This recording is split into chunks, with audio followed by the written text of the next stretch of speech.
What is up, everybody, and welcome back to The Intern. My name is Chadwell, and today, like always, another interesting video for you here on the channel. Who do we hope for fantasy purposes, I have to kind of really say fantasy purposes, doesn't get a high draft pick? Today, we're talking about the draft. It's pretty far away. Pretty far away. But most leagues are done. If you are still somehow in playoffs, which actually I would say this is probably the last valid week to have playoffs, maybe next week that's it. I'm a little interested in your league. Only because the last week-ish, the last 2 weeks of NBA is disgustingly bad when it comes to fantasy. Because it's really whoever can pick up the guy who's going to get the most minutes wins the week. Because you have these insane... I just think of Malachi Flynn dropping like a 50 or 60 bomb 1 week and getting absolutely amazing stats or whatever for the Pistons that one night. It was insane. I just think about now we're kind of in the off season.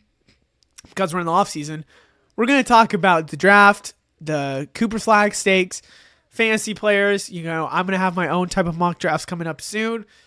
I'm excited. I love the off season. It's probably my favorite part of Dynasty basketball at times.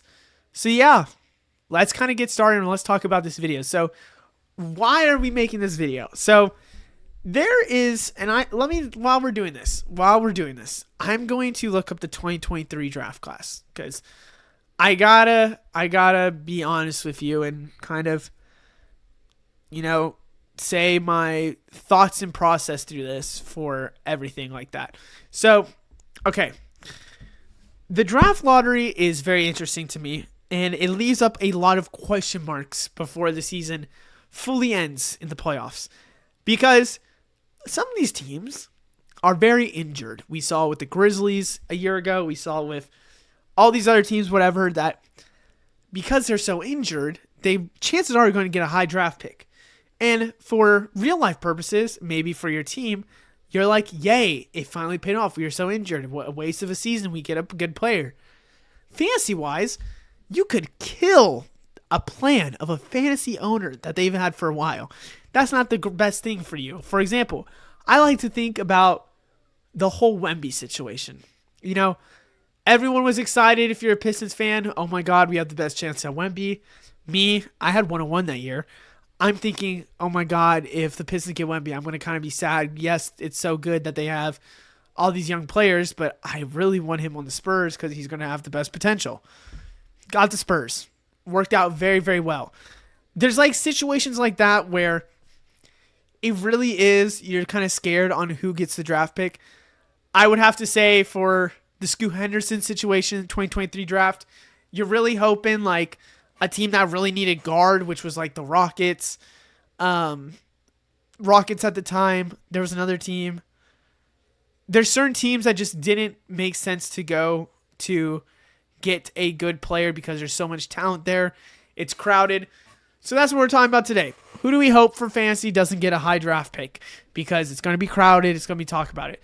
But there is some teams like the 76ers.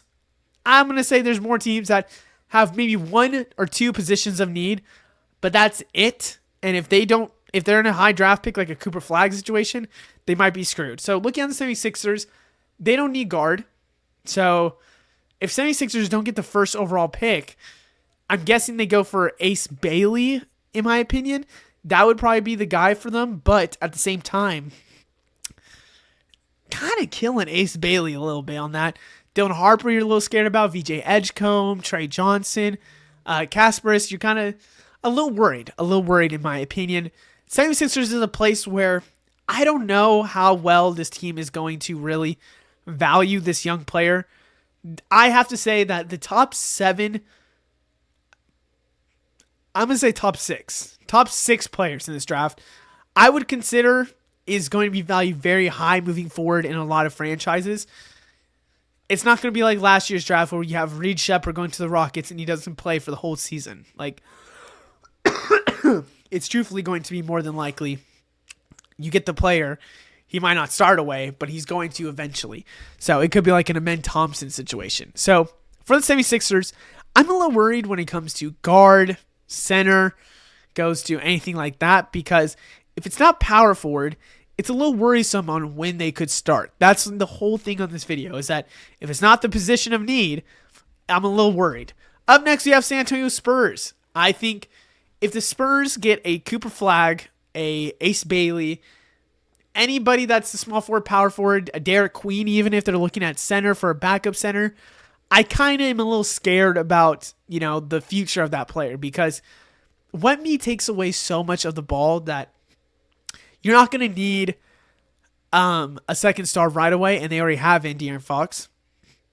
A small forward, power forward is not going to help him as much, especially on they might need him defensively, but the balls-wise, you have De'Aaron Fox, Stephon Castle, Dan Vassell, Victor Wembanyama, like I just said. I'm a little worried. If they draft a guard, you have so many guards there. You're almost killed. You're just a backup guard. If you draft a center, he's a backup to Wemby for sure. I mean, he's never going to be the starting guy for them. Like, there's a little areas that you're a little worried about for the Spurs. Your only position of need for them, in my opinion, is that small forward, power forward, where they right now have been filling with Harrison Barnes, Jeremy Sohan. I'm trying to think off the bat. It's not really a lot of other players that they've been really using. Other than that, they've been going more small ball. But yeah, that's where I'm at right now with the Spurs. I'm kind of worried about them if they get a top 4 pick. And a lot of these where I'm saying early pick, I'm thinking top 4, top 5 pick. Up next, Orlando Magic. Other than point guard, they are cooked when it comes to every other position. Because you have Jalen Suggs, you have Paulo, Franz, you have 3 centers that look like pretty decent starting centers. You have backup players. They might not even think that they really need point guard because they're running KCP maybe as shooting guard, whatever it might be. I just have to believe that the Magic likely will go guard in this draft. And if they don't go guard, I'm a little scared of the future for that player, especially after drafting Tristan da Silva last year. Because I think it was very obvious that point guard is a big need. I think you're going to see it maybe during the playoffs too, that point guard is a big need. If they get the somehow, some way, I think right now they're not likely to get a top player, but let's just say that they even get a top 10 pick. If it's not guard, if it's not point guard, then I'm stressed because I think Anthony Black's there for a reason to be maybe their main guard in the future.